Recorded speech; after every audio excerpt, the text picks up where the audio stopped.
بسم اللہ الرحمن الرحیم۔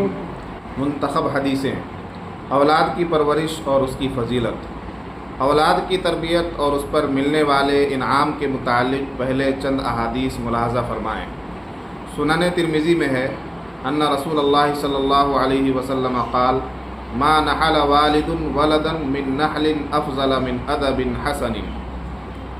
کوئی باپ اپنی اولاد کو اس سے بہتر عطیہ نہیں دے سکتا کہ اس کو اچھے آداب سکھا دے، یعنی اچھی تربیت کرنا اور اچھے آداب سکھانا اولاد کے لیے سب سے بہترین عطیہ ہے۔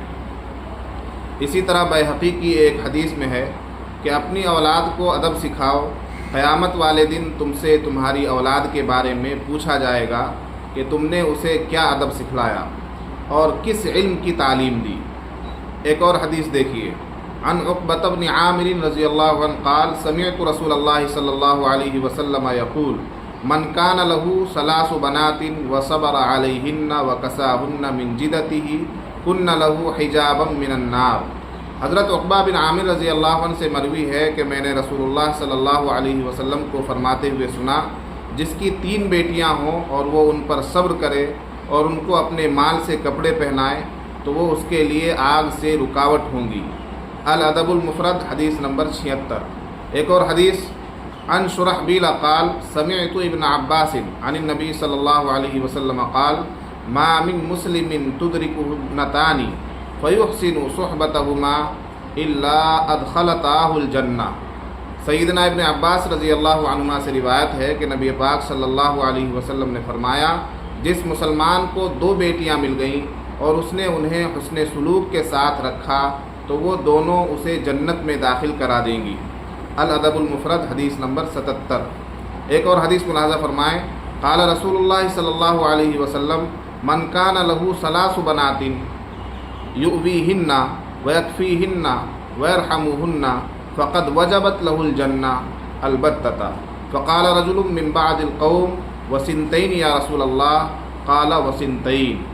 سیدنا جابر بن عبداللہ رضی اللہ عنہ سے روایت ہے کہ رسول اللہ صلی اللہ علیہ وسلم نے فرمایا، جس کی 3 بیٹیاں ہوں جنہیں وہ ٹھکانہ دیتا ہو، گھر دیتا ہو، ان کی کفالت کرتا ہو اور ان پر شفقت کرتا ہو تو اس کے لیے ضرور جنت واجب ہو گئی۔ حاضرین میں سے ایک شخص نے کہا، اے اللہ کے رسول، اگر کسی کی 2 ہی بیٹیاں ہوں تو ان کے ساتھ حسن سلوک کا بھی یہی ثواب ہے؟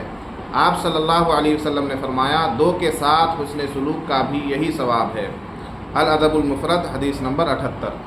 فائدہ، مذکورہ حدیثوں سے معلوم ہوا کہ اولاد کی تربیت اور ان کی بہتر پرورش پر اللہ پاک والدین کو بڑا اجر و ثواب عطا فرماتا ہے، بلکہ بیٹوں کے بالمقابل بیٹیوں کی پرورش پر انعام و اکرام زیادہ ہے۔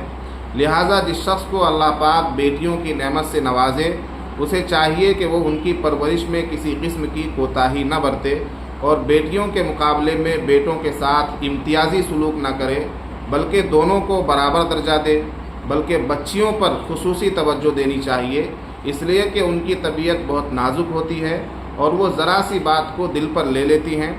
لہٰذا بچیوں کے ساتھ نہایت مشفقانہ رویہ اختیار کرنا چاہیے۔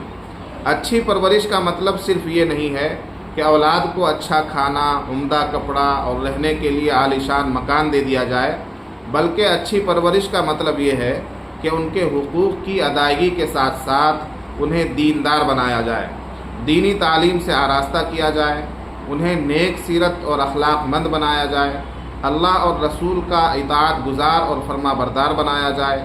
اگر آپ نے اپنی اولاد کو دینی تعلیم و تربیت سے دور رکھا اور آپ کی اولاد نمازی نہ بن سکی، روزے دار نہ بن سکی، قرآن مجید پڑھنا نہیں آیا، دین اسلام کے بنیادی علم سے محروم رہی، تو یہ سمجھا جائے گا کہ یہ آپ کی پرورش کی کمی ہے۔